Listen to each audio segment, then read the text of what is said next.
생면부지 얼굴도 모르는 이 조커 불법 사채업자 출신의 부패 기업과 함께 벌금을 북한에 대신 내주라고 하는 그런 중대 범죄를 저지를 만큼 제가 어리석지 않습니다. 아마 2년이라면 이거 내일 사입은 거. 판결문 분석 절차와 함께 수사에 대해서 차질 없이 진행하도록 하겠습니다. 또 그에 따르는 책임이 엄정히 물어질 수 있도록 그렇게 최선을 다하겠습니다. 기소를 했다고 해요? 네네. 전에도 말씀드렸는데 검찰의 이 창작 수준이 갈수록 떨어지고 있습니다. 사건 조작, 모해 위증이라고 좀 올리셨는데 이에 대해서 한 말씀 부탁드리겠습니다. 이화영 전 부지사 판결 혹시 어떻게 보시는지요? 이제 김성태 전 회장이랑 통화를 했다고 주장하고 있는데 이에 대해서는 어떻게 생각하시나요? 그래요. 좀 말 가십시다. 같지는 예.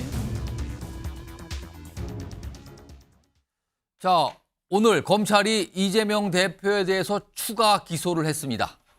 바로 쌍방울 대북 송금 사건과 관련돼서입니다. 이미 기소가 돼서 재판을 여러 건을 받고 있는데 추가 기소가 됐기 때문에 재판이 하나 더 늘어난 셈이 됐는데요. 오늘 기소한 내용, 일단 화면을 좀 간단하게 정리해 보죠. 여기 보시면 쌍방울 대북 송금 의혹, 그래서 제3자 뇌물 등 혐의 불구속 기소입니다. 여기 보시면 이화영 전 경기도 부지사 최근에 1심 판결 났잖아요. 근데 5일 만에 이재명 대표에 대한 기소가 이루어졌고요. 관련된 요 혐의로요. 그리고 지난해 9월에 같은 사안으로 구속영장이 청구됐었는데 그때 기각됐거든요. 그렇게 따져보면 9개월 만이다. 이렇게 좀 설명이 될 수 있는데 박상수 국민의힘 인천 소호갑 당협위원장 나와 계신데요. 네. 일단 오늘 이재명 대표 기소가 됐는데 핵심 혐의 제3자 뇌물 이거 많이 들어봤던 건데 이번에 여기에 또 적용이 됐네요. 네, 제3자 뇌물 하면은 지난번 그 박근혜 대통령 탄핵 때, 예. 그때 이제 박근혜 대통령과 최순실 그 관계에서 이 제3자 뇌물이 적용이 됐었거든요. 그때 이제 그 사안에서 예. K스포츠 미르재단 요 사안이 있었죠. 그때 이제 적용이 돼가지고 형량이 굉장히 셌죠. 기억하시겠지만 20년형, 15년형 이렇게 각각 그 선고되는데 굉장히 큰 부분을 차지했던 게 바로 이 제3자 뇌물 그럼 때문입니다. 여기서 제3자는 북한입니까? 그렇죠. 북한이 되는 겁니까? 그러니까 이제 제3자에게 예.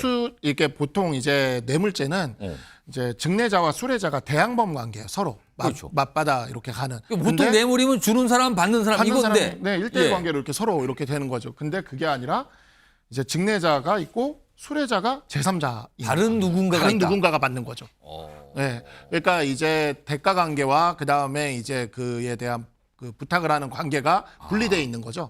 네, 그러다 그렇게 이제 돼 있는 관계인데 지금 이 사건은 검찰이 굉장히 조금 전략적으로 사건을 수사를 했고 기소를 했다는 게 보입니다. 그러니까 북한으로 일단 돈이 흘러 들어갔어요. 예. 네, 그 점에 대해서 인정받기 위해서 일단 외국환 거래법 위반으로 기소를 했고, 그러니까 외국환 거래법 위반은 사실 형량이 그렇게 높게 나올 게 아닙니다. 그러니까 이번에 이화영 지사 9년 6개월 중에서 외국환 거래법이 차지하는 비중은 그렇게 높지는 않은 예. 거죠. 그러니까 이화영 지사가 개별적으로 수뢰를 한 이 부분이 굉장히 높게 인정이 된 것이고, 근데 문제는 이제 이 외국환 거래법, 그러니까 돈이 일단 북한으로 갔다. 예. 800만 불이 갔다. 이 사실을 인정을 법원으로부터 받은 거고, 거기에 플러스해서 이번에 법원이 거기다가 더해가지고 예. 그것이 대북 방북과 관련된 사례금이다. 이걸 받아내 버린 거예요. 그러니까 이 사례금이다 부분을 받아내 버리니까 그렇게 예. 되면 이제 이거는 전형적인 이 수뢰죄 구조가 이제 형성이 되는 거거든요. 그 거기에다가 이제 스마트팜 사업, 이 스마트팜 사업을 용도로 또 돈이 갔다라는 예. 게 되는 건데 이거는 남북 교류 협력에 관한 법률이죠. 그것도 그 혐의도 또 적용된 거예요. 그렇죠. 그것도 그것도 위반으로. 그러니까 이제 처음 시작을 돈이 북한에 갔다라는 것만 인정받으려고 하면서 거기서 그 명목이 스마트팜 사업이고 그다음에 사례금이고 이 두 가지를 딱 인정을 받아버리니까 예. 하나에서 남북교류협력 관한 법률, 하나에서 제3자 뇌물. 이게 딱 잡힌 거죠. 제3자 뇌물. 그러니까 북한이 뭔가 뇌물 수혜를 본 셈이 됐고요. 그거에 대해서 영향력 행사 있었냐 없냐. 뭐 이런 거예요. 지금 그런 혐의로 기소를 한 건데 지금 판결문의 내용 굉장히 분량이 많다는데 조금씩 흘러나오고 있는 사항인데요. 그 얘기 좀 해볼 건데 이에 앞서서 과거에 이재명 대표가 굉장히 뭔가 보고를 받았는가 안 받았는가 뭐 통화를 했는가 안 했는가 이 부분이 굉장히 이번에도 핵심 쟁점이었었는데 이와 관련해서 어떤 입장을 낸 게 있어요. 목소리 들어보겠습니다. 관련해서 이화영 구치사에게 보고받으신 적 없으십니까? 참 그 소설 가지고 자꾸 그러시는 것 같아요. 김성태와 통화해서 고맙다는 말도 하셨다는데 전혀 기억이 안 나십니까? 소설 가지고 자꾸 그렇게 마시죠. 자, 보고를 받았는가 아닌가, 통화를 했는가 아닌가, 그거에 대한 답변은 공통적으로 소설이다라고 이렇게 얘기를 했단 말이에요. 최진영 변호사 나와 계신데요. 사실 작년 9월에 구속영장이 청구됐을 때 이 혐의, 이 같은 사안을 가지고 구속영장이 청구됐는데 그때는 기각이 됐어요. 그때는. 그럼 법원에서 뭔가를 인정을 안 해주는 셈이 됐잖아요. 그때는. 그러면 그때 당시 기각됐을 때와 이번에 기소될 오늘 기소된 거는 어떤 사항이 달라진 겁니까? 달라진 건 없습니다. 똑같은 사안에 대해서 재판부가 어떻게 판단했는지 여부에 대한 어떤 결정의 차이다라고 볼 수 있는 것 같은데요. 말씀하신 것처럼 그 작년 같은 경우에 영장 실질 심사를 할 때 예. 같은 기록이 들어갔습니다. 그런데 그때 같은 경우에는 이재명 대표가 쌍방울의 대북 송금과 관련되는 실질적인 관련된지 여부에 대한 소명이 있었는지에 대해서 좀 의심의 여지가 있다 이렇게 판단을 했는 것이죠. 소명이 있었는지에 대해서 의심의 여지가 있다. 그렇죠. 무슨 말입니까 그게? 결국은 똑같은 걸 보고 예. 이거 이재명 대표한테 실제로 보고됐을까? 이게 확실하냐? 했을 아. 때에 그때 했던 그 재판장 같은 경우에는 이거 좀 다툼의 여지가 있는 것 아니냐라고 판단을 했는데 확신할 수 없다 그거를. 그렇게 한 상태에서 결국 그 이화영 재판에 대해서 검찰이 어떻게 보면 화력을 집중했고 그 심리 결과 재판장 수원지방법원의 신진우 부장판사 같은 경우에는 다각도의 어떤 그 증거를 봤을 때에 예. 어떻게 보면 그 대북 사업과 관련된 최종 결재권자인 결정권자에게 보고했다라는 얘기를 김성태 회장이 들었다라는 얘기, 그 외에도 어떻게 보면 뭐 보고를 했네 이런 얘기들을 사실관계로 확정을 하면서 그러니까 어떻게 됐습니까? 그때 영장을 청구를 했을 때는 다툼의 여지가 있었다라고 했지만 1심 판결에서 판결문을 분석해 봤더니만 재판은 이화영에 대한 재판이지만 예. 판결 이유에서 이재명 대표에 대한 그 경기지사에게 보고했던 이런 부분이 확실하게 입증이 됐다. 그렇다고 하면은 우린 이제 이것을 재판에 넘기겠다. 이렇게 예. 하면서 오늘 전격적으로 기소를 했다고 보는 게 맞죠. 그러니까 그 사이에 있었던 1심 이화영 전 부지사 1심 재판 결과가 나왔고 판결문 내용이 알려지고 있잖아요. 그러니까 그 내용을 바탕으로 이쯤 되면 기소해도 된다. 검찰은 판단해서 오늘 기소가 이루어졌다. 이건데요, 지금요. 강성필 민주당 국민소통위 부위원장 나와 계신데요. 오늘 이 기소에 대해서 지금 민주당의 입장은 뭡니까 지금? 그야말로 저희 민주당으로서는 이번 재판에 대해서 우리 판사께서 제대로 조금 증거 관계를 다 확인하셨냐 그래서 의문인 거죠. 그러니까 그 이유를 먼저 말씀드리면 최근 내용부터 말씀을 드리겠습니다. 그러니까 김성태 씨에 대한 진술에 대해서 재판부가 신뢰한 거 아니겠습니까? 예. 이화영의 그 진술보다. 예. 그런데 저희 판단은 김성태라는 사람에 대해서 진술에 대해서 신뢰성이 더해진 것은 안부수라는 아트협의회 회장의 증언이 더해졌기 때문인 거예요. 그러니까 어떻게 보면 2대 1인 상황인 거죠. 그런데 최근에 어떤 뭐 언론 보도에 따르면 안부수 씨가 이전에 2023년 3월 이전에는 이재명 대표의 방북 비용이라든가 회의가 있었는가에 대해서 진술을 하지 않았습니다. 하지만 안부수 씨의 딸이 쌍방울로부터 송파구에 있는 오피스텔을 제공받았다고 하는 지금 정황이 있습니다. 그러니까 그러한 정황이 있어서 쌍방울에 어떤 회유당하지 않느냐. 이걸 모해 위증이라고 하죠. 그래서 이런 것이 더해져서 안부수의 증언까지 더해져서 김성태의 진술이 신뢰가 더해지는 거 아니냐. 이러한 부분이 있고 또 결정적으로는요. 이 어쨌든 간에 김성태라는 분이 이재명을 위해서 41억이라는 돈을 어쨌든 대납을 했다는 거 아니에요. 예. 북한으로 가는 입장료를 대신 내준 거 아니에요. 그런데 그 사람이 자선사업가도 아니고 얼굴 한 번도 안 봤는데 전화 몇 번 하고 그리고 또 전화를 했는데 녹취도 없고 증거 하나도 안 남기고 이재명을 위해서 얼굴도 한 번 안 봤는데 이거 41억을 대납한다? 이것은 상식적으로 맞지가 않다. 그래서 또 여러 가지 또 의심되는 정황이 있지만 어쨌든 오늘 나온 것은 이 정도로 제가 말씀드리겠습니다. 그러니까 지금 민주당에서 오늘도 그렇고 어제도 그렇고 이 재판 결과가 나왔어요. 1심 결과. 이거에 대해서 민주당의 입장은 이거 뭔가 진술 과정에서 수상한 게 있다. 의심을 하고 있고요. 동시에 이거는 주가 조작을 하기 위한 돈이 북한으로 간 거지 방북 대가 비용이 아니다. 이렇게 지금 주장하는 상황이거든요. 자, 그러나 1심 결과 일단 유죄가 나왔잖아요. 그리고 판결문 내용이 좀 나오는데 지금부터 이 내용 좀 조금 짚어볼 텐데 우선 첫 번째 내용 좀 다뤄보겠습니다.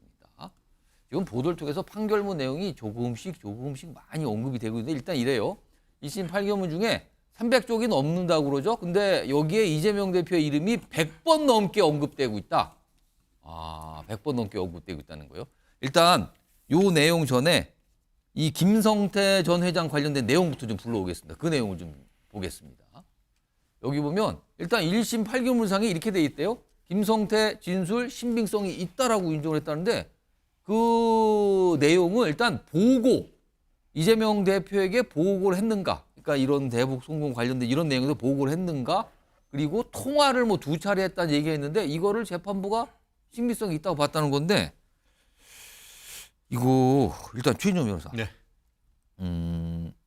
이 보고와 통화 부분 이건 좀 어떻게 봐야 됩니까? 그렇습니다. 이 부분이 상당 부분 이화영 그 부지사의 유죄 판결의 결정적인 증거가 된 것은 사실인 것 같습니다. 그리고 그것은 더 나아가서 이재명 대표에 대한 제3자 뇌물죄로 기소된 데 유죄 증거로 매우 유력한 증거로 쓰일 가능성이 있죠. 예. 왜냐하면은 우리가 뭐 검찰에서는 회유를 했네 뭐네 얘기하지만 지금 얘기하고 있는 그 김성태 씨나 아니면은 그 안부수의 그 진술은 검찰에서 진술을 넘어서 법정에서 했던 증거들입니다. 그런데 지금 형사소송법상 법정에서 판사 앞에서 얘기했던 증언들은 그것을 부인한다 하더라도 증거 능력을 부인할 수가 없습니다. 그게 절대적인 증거 능력이 인정됩니다.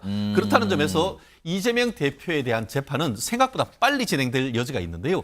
얘기 드는 것처럼 2019년 1월 달에 이게 보면 심야에서 지금 그림에 나오고 있습니다만 저때 이게 북한에 가서 중국에 가서 북한 관련자들과 만나서 식사도 하고 저 자리에서 저 장면이에요. 저 자리에서 이화영 부지사가 전화를 하고 경기도에 있는 그 이재명 부지사에게 전화를 했고 이재명 지사, 그래서 지사. 지사에게 전화를 했고 옆에 있던 지금 김성태 회장에게 전화를 바꿔줬다는 건 아닙니까? 그러면서 열심히 하겠다 얘기를 했고 더불어서 저 때만이 아니고 이게 보면 그 2019년 7월 달에 또 쌍방울이 돈을 대고 해서 필리핀 마닐라에서 북한 사람들과 또 만납니다. 거기에서는 이제 그 전에 보면은 돈이 상당 부분 가고 해서 이제 구체적으로 이제 얘기가 된 거죠. 그러면서 이 지사님 저도 북한에 방문하게 됐습니다. 저도 열심히 할 테니까 많이 도와주십시오. 이런 얘기를 했고 그 옆에 있었던 안부수 이 아태위의 회장 또한 그 얘기가 왔다. 근데 이것만 있는 것이 아니고 제가 미뤄 짐작컨대 그것 외에 통화 조회도 했을 것 같습니다. 그 시간, 그러니까 객관적인 물증으로서 통화했던 국제 통화했던 내역 이런 부분들이 종합적으로 검토를 돼서 이와 같은 사실을 인정했다고 보는 것이 우리의 어떤 그 판결문 구조상 합리적인 것이 아닌가 생각합니다. 김주욱 중앙지검관 지금 1심 재판부가 저런 부분에 대한 약간 신빙성이 있다라고 판단하면서 이런 얘기를 판결문에 적었다 그러죠. 직접, 그러니까 여기서는 김성태 전 회장 얘기예요. 직접 경험한 것이 아니라면 믿기 어려울 정도로 구체적인 얘기를 했다. 이런 판단을 했다는데 이건 좀 어떻게 봐야 되는 겁니까? 그러니까 말씀하신 그 구체성이라는 내용들을 워낙 290페이지나 되기 때문에 지금 다들 지금 기자들도 분석을 하고 있습니다만 내용들이 그런 것 같아요. 그러니까 소위 특별수행단에 경기도지사가 포함되지 않은 측면과 관련해서 경기도에서 이후에 어떤 형태로든지 방법을 추진할 수밖에 없는 환경이었다라고 하는 저는 이게 예를 들어 경험해보지 못한 사람들의 구체성이라고 이해하는지 전 이해가 안 되는 게 하나가 있고요. 또 하나는 구체적인 얘기라고 얘기하면서 백두산에 가는데 최신형 헬리콥터랑 차량을 준비하고 길거리 환영회를 하기 위해서 문재인 대통령보다 더 크게 행사를 하겠다라고 얘기했다. 이런 내용들이에요. 제가 북한 전문가인데요. 이런 얘기를 하면 신뢰할 수가 없습니다. 북한은 이렇게 할 수가 없어요. 기본적으로. 근데 판사는 북한 전문가가 아니고 소위 남북관계 전문가가 아니기 때문에 이런 얘기를 하고 있는 김성태의 발언만 가지고 그 발언 자체가 구체적이니까 헬리콥터, 길거리 환영 이런 것들을 하니까 적어도 본인이 듣지 않으면 안 된다는 얘기를 한다라는 측면도 분명히 있는 거죠. 그리고 그럼 잠깐만요. 제가 이 질문을 좀 좁히면 지금 판사가 구체적이라고 언급한 부분이 여러 가지가 있는데 그 중에 하나가 김성태 전 회장이 이재명 대표의 보고와 관련돼서 본인이 들은 얘기 그리고 통화했던 얘기를 굉장히 구체적으로 진술했다는 거. 그거를 신빙성이 있다라고 지금 재판부가 봤다는 거거든요. 그러니까 그 부분은 어떻게 보시나요? 그러니까 통화 내용이 그런 거지 않습니까? 이화영 전 부지사와 김성태 둘이 같이 있는 자리에서 이화영 부지사가 이재명 당대표에게 전화를 했는데 그다음 경기도지사에게 전화를 했는데 전화도 갑자기 전화를 바꿔줬다는 거 아니에요? 그래서 누구야 모르고 통화를 했다는 내용이에요. 근데 그 김성태는 그 부분과 관련해서 본인이 예를 들면 앞으로 열심히 하겠다라고 얘기했다라고 본인의 진술만 있는 거예요. 그게 녹취가 된 내용들이 아니잖아요. 김성태의 기억상의 진술만 있는 것이고요. 이 통화 한 번 하고 또 하나의 내용은 뭐냐면 본인이 이 사업을 잘하고 있으니 이화영 전 부지사에게 이 내용들을 전달해서 이화영 부지사가 소위 그 당시에 이재명 경기도지사에게 좀 잘 전달해달라는 내용만 있는 거예요. 그러니까 그 외에 어떤 구체성이 저는 있는지를 모르겠어요. 이 두 가지가 통화와 전달 과정에 대한 구체성이라고 얘기되는 측면이에요. 저는 이 정도의 구체성이 있다고 얘기하면 왜 재판부가 소위 이재명 당대표, 이재명 경기도지사와 이화영 전 부지사 간의 지시와 보고 관계에 대해서 판단 안 했던 이해가 안 된다는 거죠. 그 정도의 구체성이 있으면 판단을 했어야 되는 것이고 말씀하신 것처럼 그 정도 구체성이 있다면 맨 처음에 구속영장 청구됐을 때 법원에서도 다툼의 여지가 있다고 얘기하는 게 이유가 없었던 측면들이 있는 거죠. 저는 법원 그러니까 그 기속영장 기각할 때 내용과 그다음에 이번 판결에도 마찬가지입니다만 다툼의 여지가 있다거나 또는 두 사람 간의 관계에 대해서는 판단하지 않았다는 얘기와 관련해서 적어도 구체적인 증거 자체를 갖다가 확증할 수 없었기 때문에 그렇게 판결하지 않았는가라고 저는 이제 예측을 하는 거죠. 제가 그 부분과 관련해 가지고 판결문이 지금 2급 비밀 있는 부분이 포함돼서는 한 350페이지 정도 되고 그 부분이 삭제되고 익명화된 것은 291쪽입니다. 지금 얘기하시는 당사자가 직접 경험하지 않고서는 얘기할 수 없는 내용이 판결문에 상세하게 나옵니다. 그 이유가 어떻게 보면 그 이화영 부지사가 이재명 지사의 방북을 추진할 수밖에 없었던 그런 동기 한 4가지. 그 이외에 구체적으로 진행됐던 것 13가지 합해가지고 15가지 정도의 구체적인 상황이 아주 상세하게 정리되어 있습니다. 아마 그 내일 정도 되면은 이 판결에서 그 구체적인 그 사람들이 직접 경험하지 않았다고 하면은 얘기할 수 없었던 내용들이 하나하나 나올 것인데 대표적인 케이스가 아까 그런 거 아닙니까? 이재명 대표하고 전화를 했을 때 옆에 들은 사람은 다른 사람하고 얘기할 거하고는 사뭇 달랐을 거 아닙니까? 그렇기 때문에 그 전후 사정에 아주 미묘한 그런 감정의 흐름이라든가 이런 것까지 법정에서 다 했고 더불어서 왜 영장을 기각했느냐 하고 그 이후에는 왜 인정했느냐 얘기를 하는데 그 이후에 재판을 1년 넘게 했습니다. 그러면서 법정에서 관련되는 사람들이 일일이 나와서 재판장 앞에서 증언을 다 했기 때문에 그에 대한 신빙성이 다 부여된 것이죠. 그 결과 이와 같은 판결이 나왔다고 보는 것이죠. 제가 말씀을 드리는 건 재판부가 그걸 판단하지 않았다는 말씀을 드리는 거예요. 구체적인 증거가 나왔다는 게 아니라 다툼의 여지가 있어서 구속영장을 딱 기각을 했잖아요. 그 이후에 말씀을 증거가 나왔으면 재판부가 그 구체적인 내용들, 그러니까 본인이 아니면 알 수 없을 만한 내용들이 나왔다 그러면 적어도 뒤집어보고 관계에 대해서 본인이 확증한다라고 얘기하면 왜 재판부가 거기서 판단 안 하냐 이거예요. 제 말씀드릴게요. 그것은 지난번에 말씀드렸잖아요. 그 구속영장 실질 심판의 피고인은 누구죠? 피의자는? 그때는 이재명이고 이 판결의 피고인은 이화영이에요. 그럼 이화영 재판에서는 이화영과 관련되는 것들을 하고 왜 이화영이 이와 같은 것을 했느냐에 대한 동의를 설명하는 과정에서 이재명의 얘기가 104번이나 안 나올 수가 없던 것이고 결국 이화영에 대한 재판을 하면서 보고했는지 여부는 반론이란 말이에요. 그것을 굳이 지금 그 기소가 되지 않은 상태에서 이재명과의 관련성을 여기에서 굳이 쓸 필요는 없죠. 하지만 맥락 속에 다 포함되어 있다는 것이죠. 제가 이렇게 평가를 할 겁니다. 아마 미루어 짐작컨대 이재명 대표의 공소장과 오늘 밝혀진 이화영의 300페이지 이 판결문은 거의 데칼코마니처럼 90% 이상 저는 일치할 것이라고 봅니다. 알겠습니다. 제가 볼 때 그러면 저희가 평론을 할 때는 말씀하신 것처럼 재판부가 판결하지 않은 내용인데 그 내용만 가지고 이재명 당대표가 지시가 있었을 거라고 명징하게 얘기하는 것도 제가 볼 땐 사실과 부합하지 않기 때문에 검찰이 기소를 했으면 기소 과정에서 재판을 하는 과정에서 밝혀지면 될 문제인 거잖아요. 근데 미리부터 확증적으로 그 내용 때문에 이재명 당대표가 확실히 보고받았을 거라고 말씀하시는 거는 무죄 추정의 원칙에도 어긋나고요. 구체적인 증거 같은 경우도 마찬가지입니다만 아직 확증 안 된 내용들인데 이렇게 말씀하시는 건 잠깐만요. 판결문 내용이 마저 있는데 그거 마저 소개하고 제가 박상주 위원장께 발언권을 드리겠습니다. 내용 마저 보겠습니다.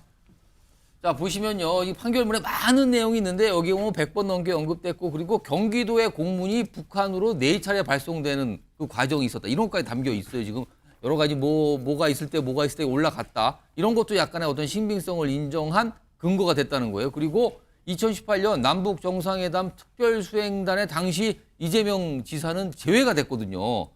왜냐하면 당시 이제 박원순 서울시장이 포함이 되면서 그 이후에 보도가 차기 대권 관련해서 박원순 당시 서울시장이 보도가 되는 건데 이런 것에 부담을 느껴서 대북 사업 추진을 서두른 거 아니냐. 뭐 이런 판단까지 판결문 안에 들어가 있다고 합니다. 그러니까 여러 가지 이렇게 이 재판부는 이런 판단을 신빙성이 있다고 본 근거들 좀 제시했는데 박상수 부위원님, 네. 뭐 지금 논쟁처럼 진행이 네, 됐어요. 네. 말씀하시죠. 그러니까 이 말씀을 드리려고 그랬어요. 그러니까 그런 정황들이 이 판결문 안에 다 들어가 있어요. 보고가 된 것과 같은 그런 정황들이 다 들어가 있는 거죠. 예. 사실 이 문제에서 왜 이게 쟁점이 됐느냐?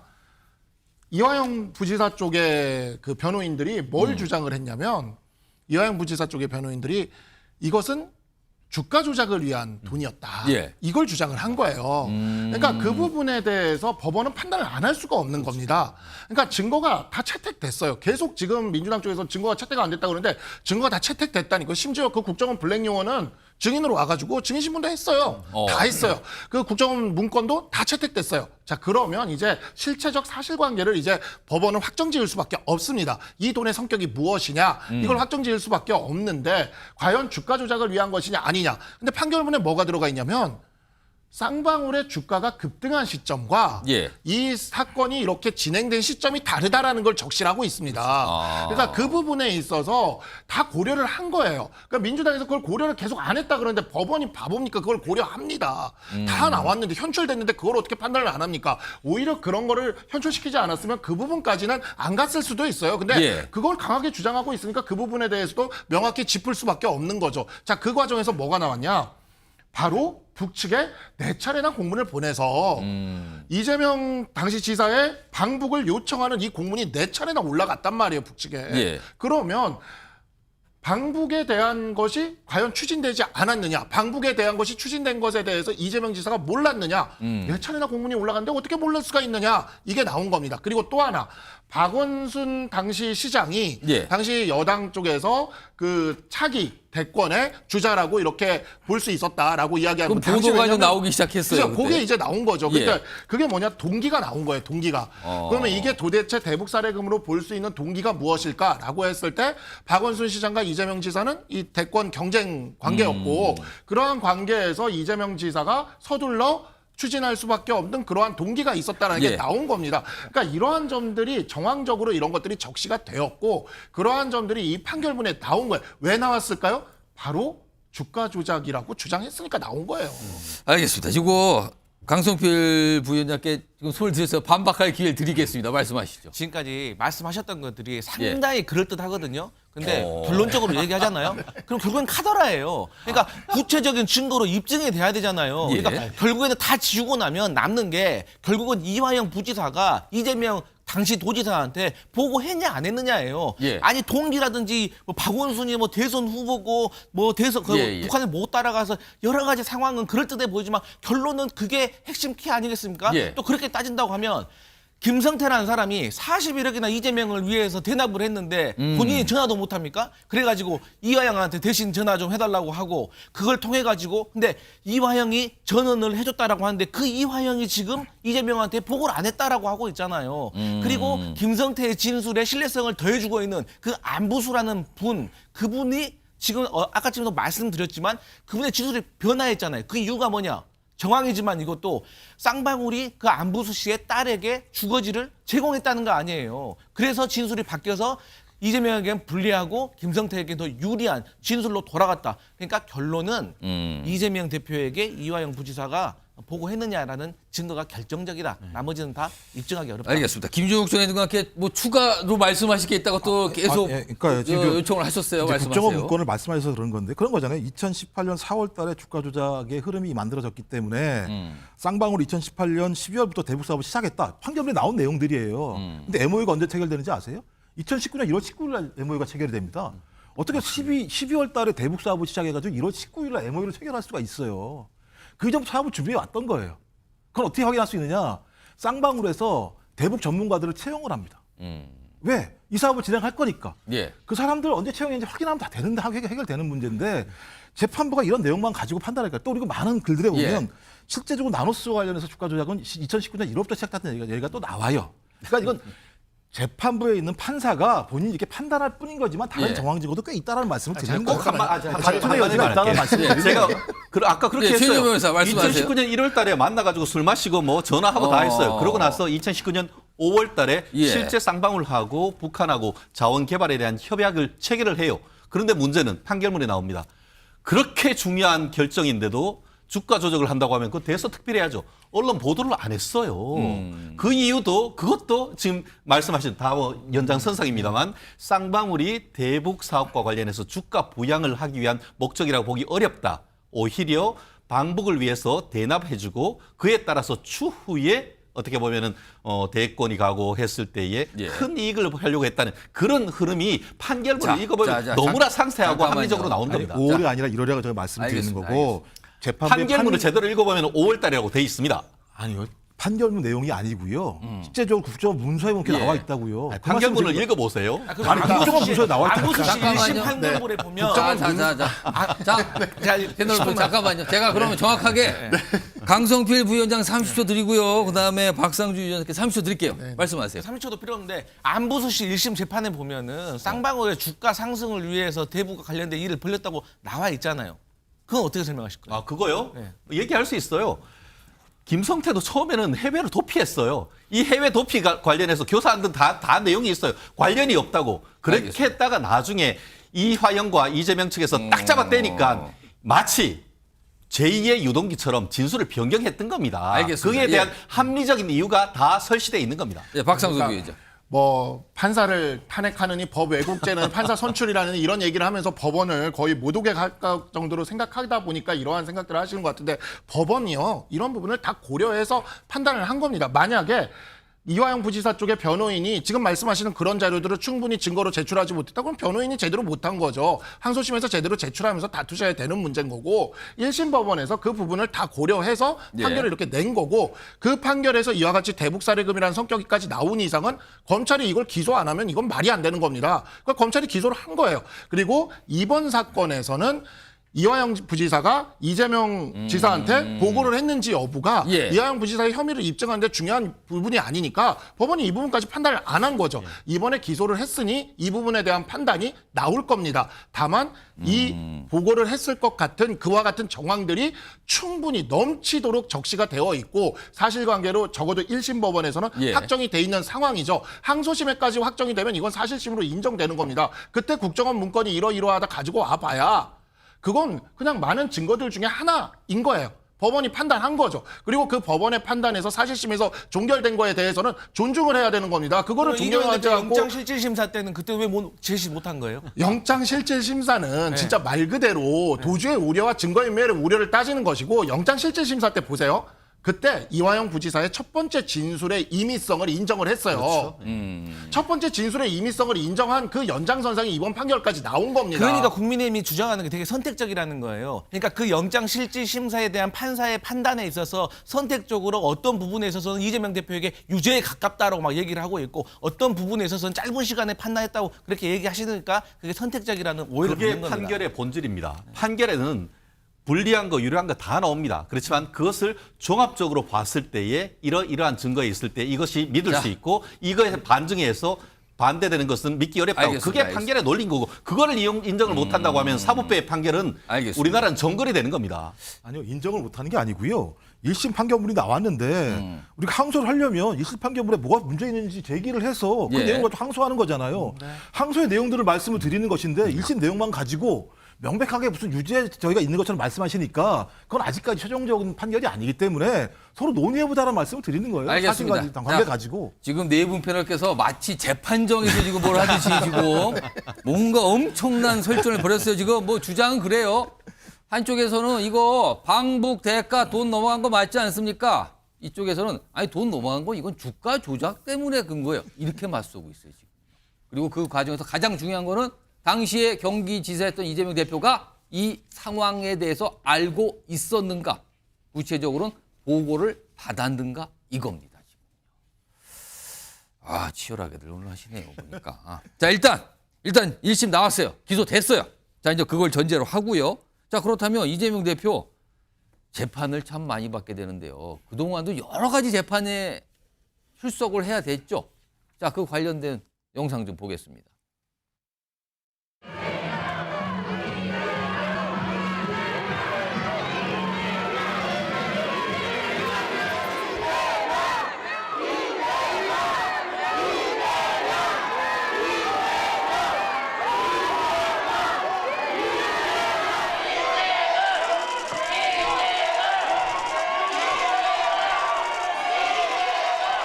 대북 송금형이 인정되는데 여전히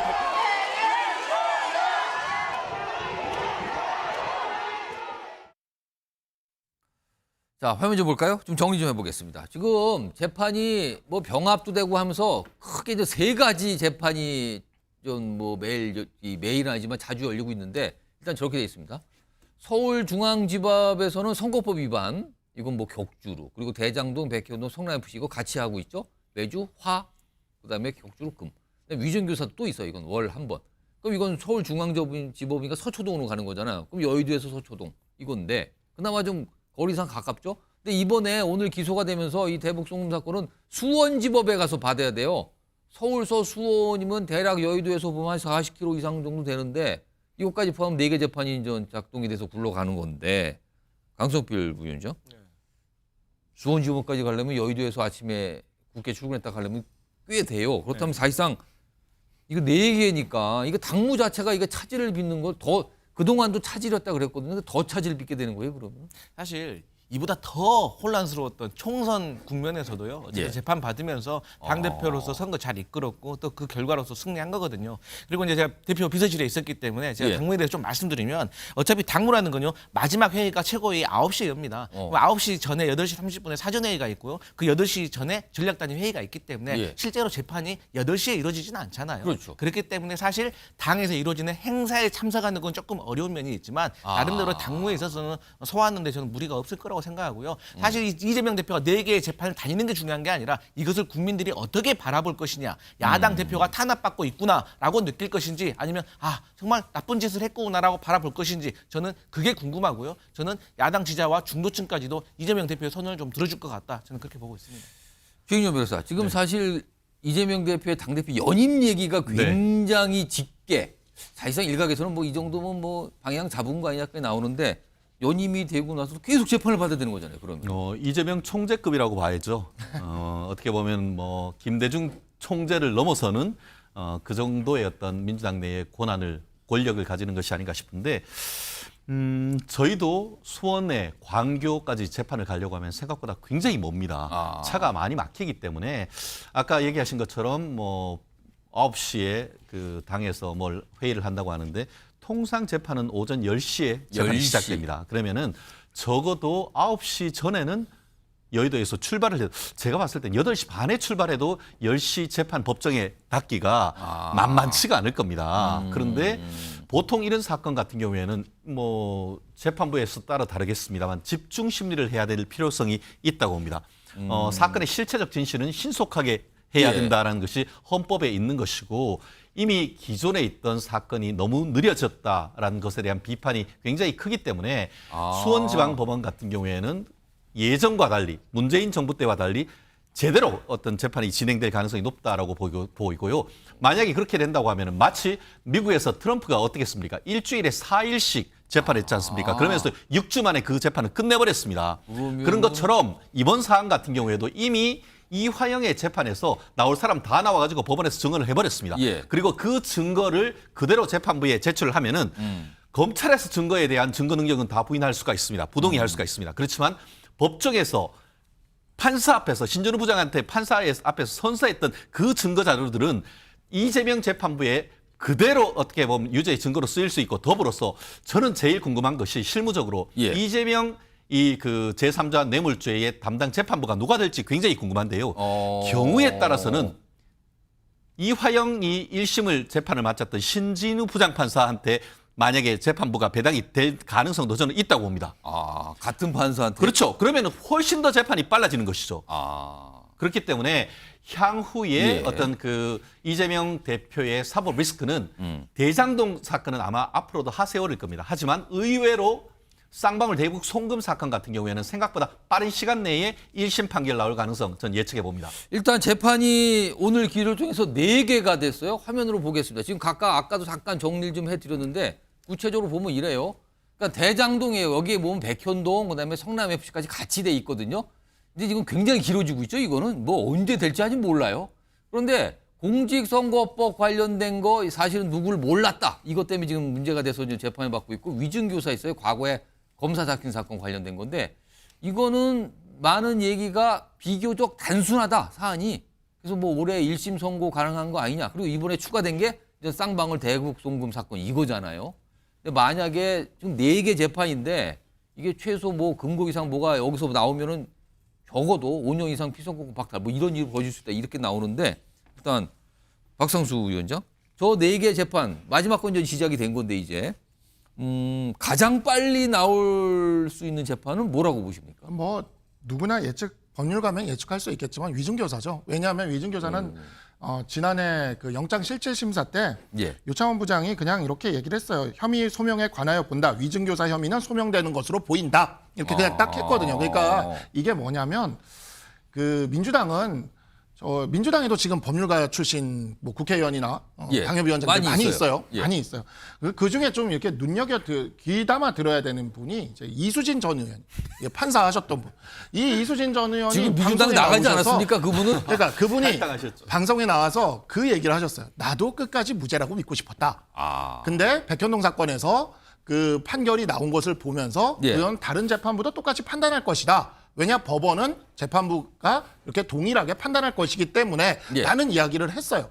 이게 재판을 해본 법률가들이면 압니다. 그래서 사실 지난 영장실질심사 때도 2가지 포인트를 우리는 봤거든요. 예. 그러니까 도주 우려 없고 증거인멸 우려 없다 해서 기각을 한 건 맞지만 두 가지가 진짜 중요한 포인트인 게 하나가 위증교사에 대해서 범죄 혐의가 소명된다라고 얘기한 거 하나. 그다음에 2번째 이화영의 첫 번째 진술에 관해서 이렇게 이야기를 합니다. 이화영의 진술과 관련돼서 바로 이화영의 기존 수사기관 진술에 임의성이 없다고 보기는 어렵고라고 해서 이화영의 첫 번째 진술에 대해서 임의성을 인정을 했어요.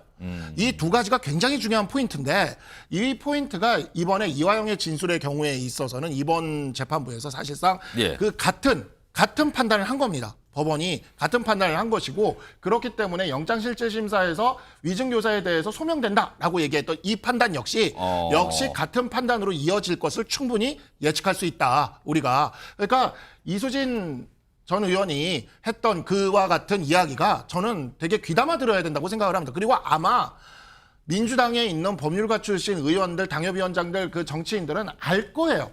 알면서 지금 이러고 있는 겁니다. 네, 알고 있다고 봅니다. 4가지 재판이 진행 중이고 3가지가 진행 중에서 하나가 추가가 됐어요. 그러니까 4가지 재판이에요. 이게 보통 일은 아닙니다. 지금 재판을 4가지가 동시에 진행된다는 거는 이게 유례가 없었던 일인데 아무튼 현실론 됐습니다. 이런 가운데요. 최근에 이재명 대표 관련해서 약간 당원 당규, 그러니까 뭐 당대표 사퇴 규정, 그다음에 당원들의 권한 강화 뭐 등등 여러 가지 규정을 바꾸는 일이 오늘도 진행이 됐어요. 근데 이와 관련해서 조금 반대 목소리를 그동안 내신 분이 있는데 어제군요.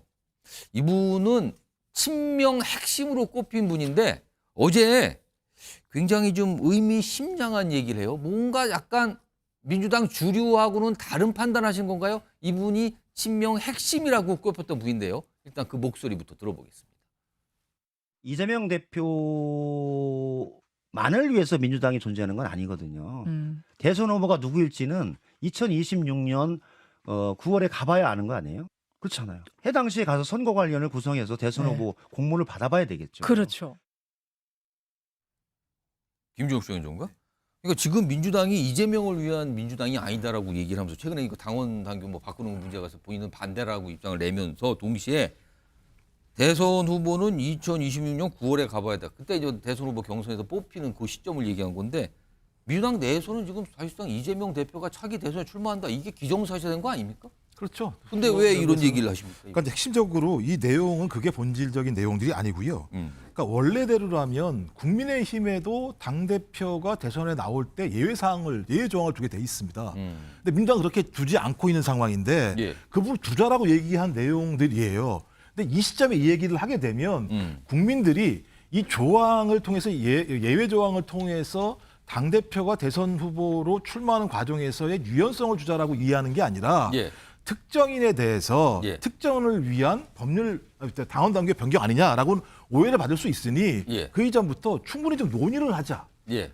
우리 당 내부에서만 이 내용을 합의할 게 아니라 외부에 있는 국민들도 이 내용들을 알 수 있도록 충분한 시간이 필요했는데 예. 매우 빠르게 진행하게 되면 이미 오늘 사실상 결정했잖아요. 다. 결정이 김영진 났어요, 의원이 그 지금. 이전부터 예. 많은 논란이 있을 거라고 해서 문제제기를 했었어요.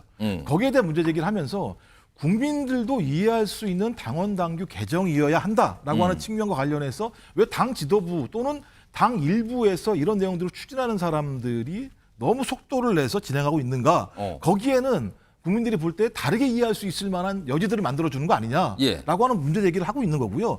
저는 이 문제 제기는 타당하다고 생각이 들기 때문에 아니, 공당에서 말씀하신 것처럼 방금 평론가 분께서는 이재명 총재냐 이렇게 말씀하시는 게 있었는데 예. 그것이 아니라는 것이 지금 보여지는 거죠. 당 내부에 있는 소위 친명이라고 하는 7인의 멤버 중에 한 명이 소위 당 내부의 주류의 입장과 다른 입장들을 제기하면서 당 내부에도 여기에 대한 많은 토론들이 필요하다고 보고요. 알겠습니다. 네. 그러니까 지금까지 당원 개정에 그렇게 비판하는 거 알겠는데 굳이 저 표는 왜 쓰냐는 거죠. 대선 후보가 2020년 가봐야 하는데 지금 모르는 거 아니냐. 이 표는 왜냐하면 민주당의 주류나 대부분의 분들은 이재명 대표가 차기 대선 후보가 될 거라고 거의 기정사실처럼 얘기하는데 친명 핵심인 김영진 의원은 아니 대선 후보가 그때 가서 누가 될지 누가 합니까라는 얘기를 왜 하냐는 거죠 지금. 그건 팩트죠. 그걸 누가 알겠습니까? 알 수는 없는 거지 않습니까? 예. 예를 들면. 그러니까 그래서 이거 갖다 뭘로 해석을 하냐면 예. 이재명 당대표가 사법 리스크가 있으니까 이렇게 다 이해를 하시는 내용들이 있는데 기본적으로 2026년이라는 상황 자체의 변동 예. 수가 되게 많은데 지금 예를 들면 이 부분을 갖다가 당내에서 충분한 토론과 국민적인 호흡을 가지고 토론하지 않고 예. 밀어붙이게 되면 모든 당원 당규 개정이 이재명 당대표 개인을 위해서 만들어진다라고 오해를 받을 수 있으니까 그런 식으로 하지 말라고 제기하는 거죠. 저는 그건 되게 건강한 토론이라고 생각이 들어요. 알겠습니다. 네, 그러니까 그런 지금 그렇게 평가해 주셨는데 그런데요 지금 이재명 대표의 강성 지지층은 다르게 보고 있습니다. 이해를 못한다는 거죠. 왜 이런 얘기를 하고 다니냐. 화면 보겠습니다. 이런 반응입니다. 이재명 대표님 덕에 덕본 주제에 어디서 지금 이런 반응이 지금. 왜 이런 얘기를 하고 다니냐는 거예요. 대표님 옆에서 일하는 것마다 태클을 걸고 있다 요즘에. 김영진 중진인데 왜 국민이 모르나? 일 못하나? 내 부서 말 못하고 밖에서 떠든다. 그러면서 일각에서는 수박이라는 공격까지 시작됐다는 얘기가 들려요 지금. 정윤 변호사, 이건 뭡니까? 야, 이제 이재명 대표 외에는 다 수박으로 몰리는 겁니까? 저는 저걸 보면서 좀 전에 김종 교수님 말씀처럼 저는 비판적인 견해를 낼 수 있다는 것 자체가 어떻게 보면은 당이 건강하다는 증거라고 저는 생각을 합니다. 하지만 저런 얘기를 하니까 대번 이른바 개혁의 개딸들이 저렇게 공격하면서 더 나아가 수박이다라고 하는 걸 보면은 과연 민주당이 지금 그 건강한지에 대해서는 상당히 의문이 아닐 수 없는 것이고 단순히 어떤 좀 전에 얘기했던 대선 후보 이런 것을 넘어서 어떻습니까? 당원 당규와 관련해 가지고 부정부패나 비리 등의 혐의로 기소 시 직무 정지된다.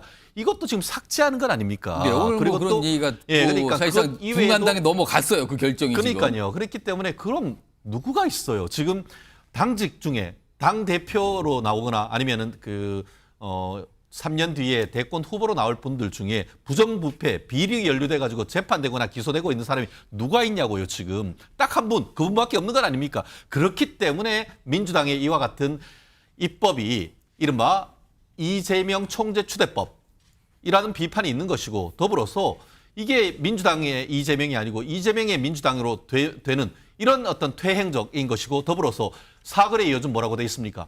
독재는 민주를 이길 수 없다라고 했는데 그 독재가 과연 누구를 향한 것인가? 오히려 민주당의 의회 독재를 얘기하는 것이 아니냐 하는 그런 얘기가 나오는 것은 이런 맥락 아니겠습니까? 알겠습니다. 오늘 대단들 하신데요. 오늘 보니까